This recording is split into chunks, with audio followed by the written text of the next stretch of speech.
Calon Presiden Prabowo Subianto menyatakan demokrasi di Indonesia mahal dan sangat melelahkan. Pernyataan Prabowo Subianto ini dilontarkan saat menjadi pembicara utama dalam acara Forum Investasi Perbankan di Jakarta. Pernyataan Prabowo Subianto langsung diaminkan oleh mantan Wakil Presiden Yusuf Kala. Menurut Yusuf Kala, perlu waktu berbulan-bulan untuk melaksanakan kampanye di Indonesia dibandingkan dengan negara lain.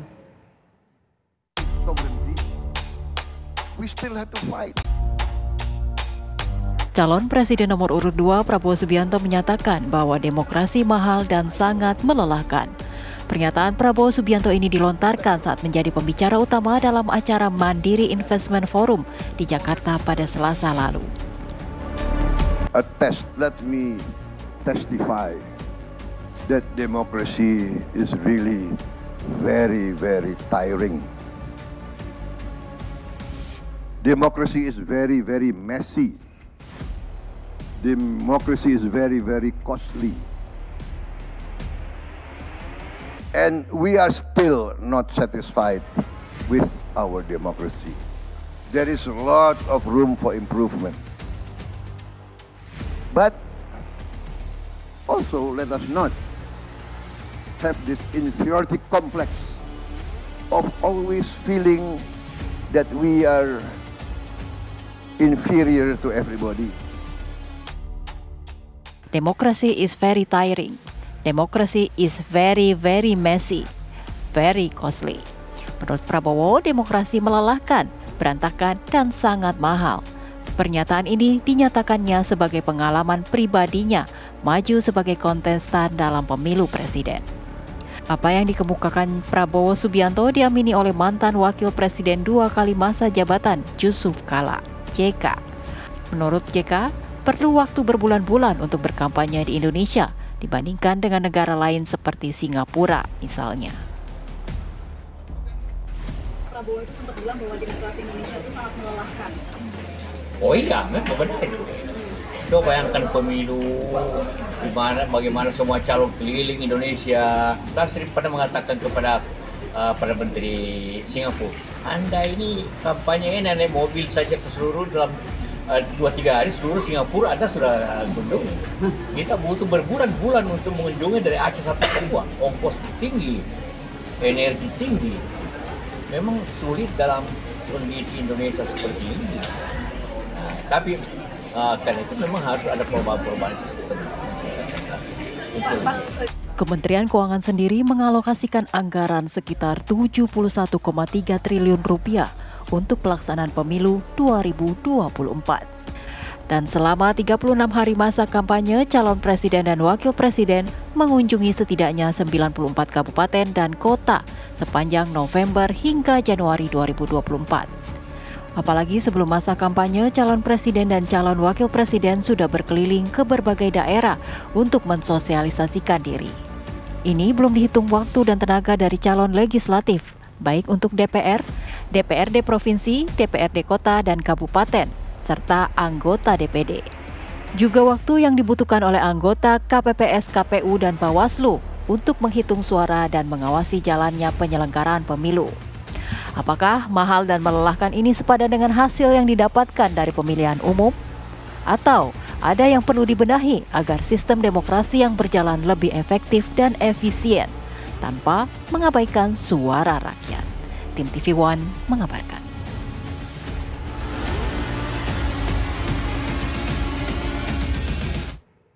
Benarkah demokrasi di Indonesia mahal dan melelahkan? Lalu apa sebenarnya yang membuat faktor itu terucap dari mulut calon presiden Prabowo Subianto? Apakah ada sistem yang harus dibenahi dalam demokrasi kita, Evita ya? Ya, itu menjadi pertanyaan kita bersama. Andrew, langsung saja kita akan membahasnya bersama dengan juru bicara Prabowo Subianto, Daniel Anzar Simanjuntak, dan juga pakar politik Profesor Burhanuddin Muhtadi. Selamat petang semuanya.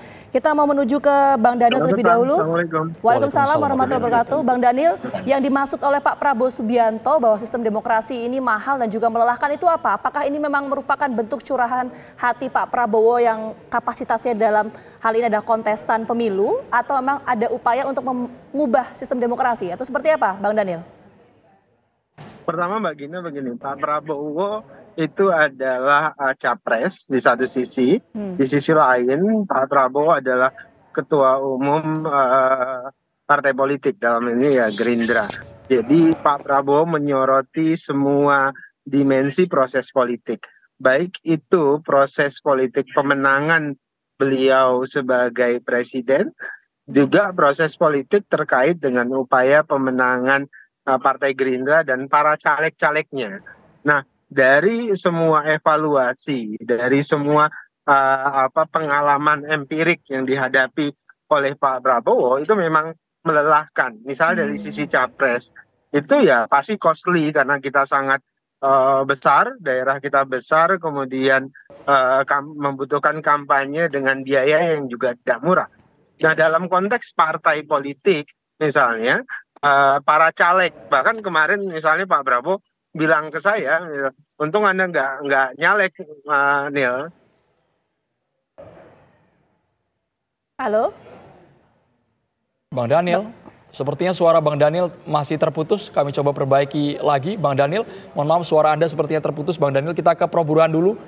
Ini berdasarkan pengalaman dari Pak Prabowo Subianto, karena kita tahu Prabowo Subianto bukan hanya kali ini saja, tapi dari tahun mungkin 2004, 2009, dan seterusnya terus berkontestasi dalam pemilu. Mungkin yang sekarang paling besar ya Prof. Burhan, dengan menelan anggaran 70 triliun lebih.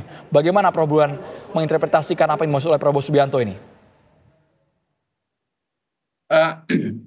Begini ya, pernyataan Pak Prabowo ini disampaikan di Mandiri Investment Forum. Saya kebetulan menjadi salah satu pembicara juga di acara tersebut, jadi relatif mengetahui konteks. Halo? ya, silakan Prof.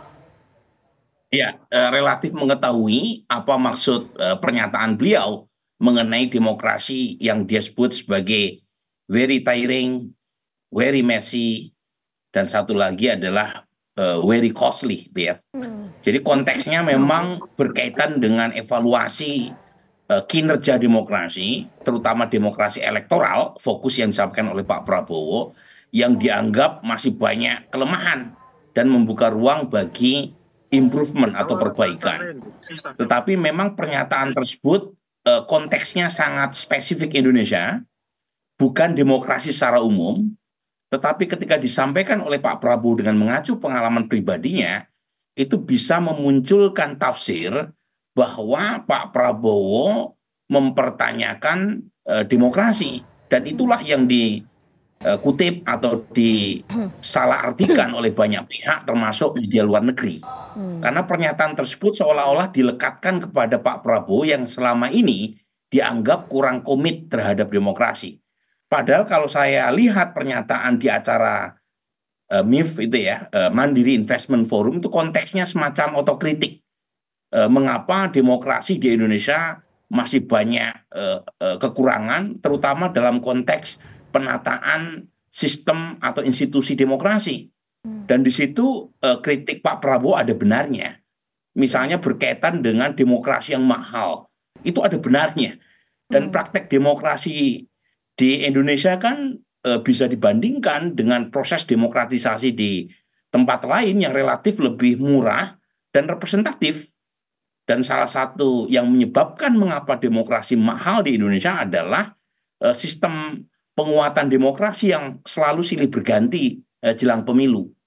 Dan tentu penggunaan berbagai sistem pemilu seperti proporsional terbuka yang membuat popularitas menjadi krusial. Tetapi saya tentu punya masukan ya. Jangan kemudian sistem demokrasi yang dianggap punya kelemahan ini kemudian diartikan atau disalah tafsirkan seolah-olah demokrasi tidak berguna atau tidak baik. Kalau tafsirnya seperti itu, justru malah mengkonfirmasi kecurigaan terhadap Pak Prabowo punya agenda lain selain demokrasi. Jadi pernyataan Pak Prabowo tadi harus dilengkapi, harus diperkuat, bukan kemudian dibiarkan sehingga orang punya pandangan yang beragam atau bahkan salah paham terkait dengan apa yang disampaikan oleh beliau. Kalau tadi perspektif Prof. Burhan ini bentuk evaluasi demokrasi di Indonesia yang disampaikan oleh Pak Prabowo. Kita menuju ke Bang Daniel lagi. Bang Daniel, dipersilakan, tadi sempat terputus dan terkendala komunikasi. Persilakan, Bang Daniel. Ya, halo Mbak Gina. Ya. Mbak Gina, halo. Sudah bisa terdengar? Jadi Bang Gina, kalau diperhatikan dari statement Pak Prabowo, itu sejak awal menyatakan Demokrasi kita itu luar biasa. Negara kita adalah negara demokrasi terbesar di dunia dengan tingkat partisipasi yang sangat tinggi. Bahkan negara-negara yang disebut dengan rumahnya demokrasi seperti Amerika Serikat misalnya, tingkat partisipasinya tidak setinggi Indonesia. Itu pertama. Yang kemudian yang kedua, coba diperhatikan dari statement Pak Prabowo adalah demokrasi kita memang ada kekurangan. Bahasa Pak Prabowo kan itu begitu. Nah, artinya demokrasi kita yang ada kekurangan itu harus kita sempurnakan, harus kita perbaiki. Misalnya catatan Pak Prabowo terkait upaya memperbaiki demokrasi itu dari sisi cost. Cost-nya sangat terlalu mahal. Kemudian kedua, terkait dengan prosesnya. Prosesnya ada proses yang memang harus kita perbaiki juga. Tadi yang Pak Prabowo menggunakan istilah Messi. Jadi misalnya dari sisi cost ya, Pak Prabowo kan orang yang berpengalaman sebagai ketua umum partai politik di satu sisi, di sisi lain Pak Prabowo adalah capres. Prosesnya melelahkan, prosesnya tentu memakan banyak biaya. Bahkan misalnya dari sisi caleg ya, banyak caleg yang bahkan untuk menjadi anggota DPR RI saja itu bisa mengeluarkan uang 20 sampai dengan 30 miliar.